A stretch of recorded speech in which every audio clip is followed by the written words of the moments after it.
Okay, ready, Freddy? Chapter 3, Where's the Fire?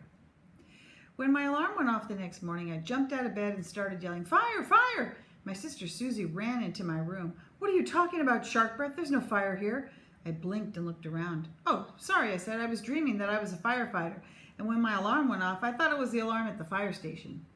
"Whatever, weirdo," said Susie. As she turned to walk out of the room, she said over her shoulder, "You know your breath stinks.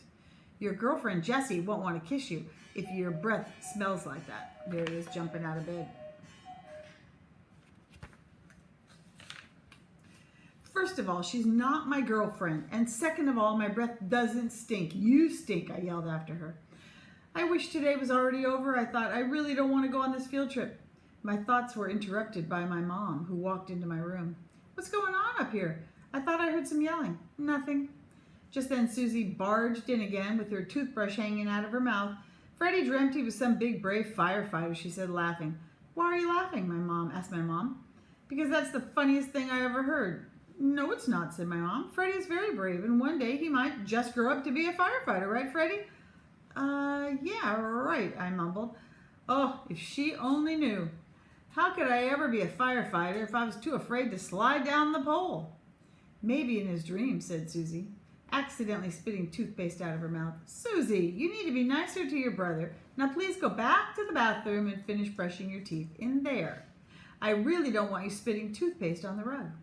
"At least I brush my teeth," she said as she left the room.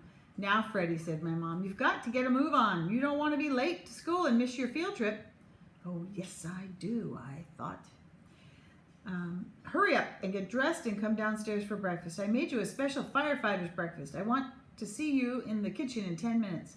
After she left, I sat down on my bed and I hit my forehead with the palm of my hand. Remember how he always does that? "Think, think, think," I said to myself. What am I going to do? I can't let anyone know that I'm afraid to slide down the fire pole. "Did you say you were afraid to slide down the fire pole?" Susie asked, snickering. "Where did she come from? She should be a spy when she grows up. She knows how to sneak into a room without anybody noticing, and she has supersonic ears. She hears everything." Get out, I yelled. "This is my room, and you're not allowed in here." "Okay, fine, little baby, I'm leaving. I'd better hurry up anyway because I can't wait to get to school and tell my friends that you're afraid to slide down the pole." I stared at her a minute. If she told people at school, then Max would tease me for the rest of my life. "You wouldn't do that. What's it worth to you?" Let's go. I haven't got all day. The bus is coming soon." All right. You choose which computer games we play tonight." "Tonight," she said, snickering. "I get to choose for the next 3 nights, or no deal." 3 nights was way too long, but I really didn't have a choice. If she opened her big mouth at school, then my life was over. "Fine, the next 3 nights." "Deal?" she said, holding up her pinky for a pinky swear. I held up mine, and we locked fingers. And there is the pinky swear. "Deal," I said. As she started to leave, I called after, "Wait!" "What, did you change your mind?" "No, I didn't change my mind. I was just wondering if you've seen my lucky shark's tooth. I have to have it today. It's not on my nightstand where I put it last night. It's in the bathroom." "The bathroom? How'd it get in there?" "I don't know. Maybe you left it in there when you got home from fighting fires last night." "Very funny," I said.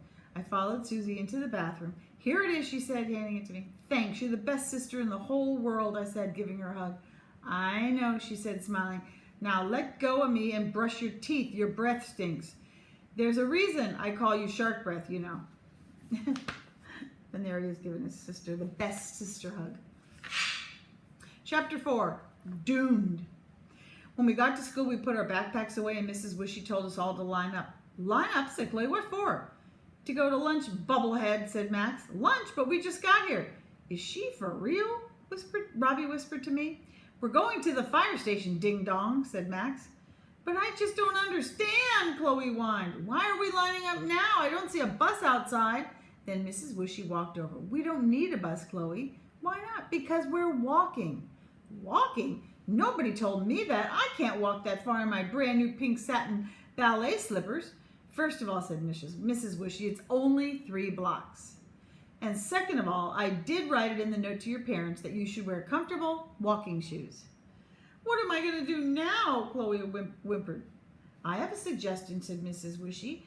Do you have your sneakers for PE in your cubby? Yes. Well, then why don't you put those on? Those? But they're purple. They won't match my fluffy pink dress. Well, we're running out of time. You have to get to the fire station, so you can either put on your sneakers or miss the trip. Chloe stuck out her lower lip in a big pout. Fine, I'll put on the sneakers, but I'm going to look really silly. You look silly all the time, said Max. That's not nice, Max. You take that back, Chloe said, stamping her foot. All right, you two, said Mrs. Wishy. You both need to stop. You're going to make us late. Max, leave her alone, and Chloe, go put on your sneakers. After much fussing, Chloe finally got her sneakers on. I think we're all ready to go now, Mrs. Wishy said. I'm going to give everyone a buddy for the trip. When I tell you who your buddy is, please take each other's hands and line up. Not Max, not Max, I whispered to myself. My day was bad enough already. I really didn't need to get it any worse. Luckily, Mrs. Wishy made Robbie and me partners. High five, partner, Robbie said to me, giving me the high five. And that way, there they are, high-fiving. Poor Jessie got stuck with Max. In a way, that was good because she was the only one in the class who was not afraid to stand up to him. I wish I could be as brave as her. Okay, grab your partner's hands and let's get going. We walked out the school gate and down the block. Remember to stay on the sidewalk, said Mrs. Wishy. I don't want anyone too close to the street.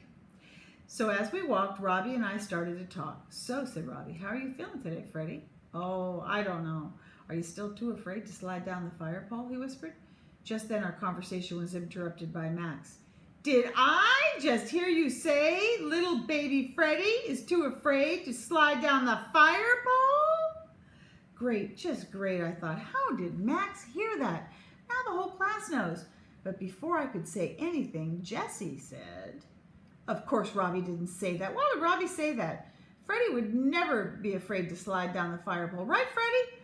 Right, I said.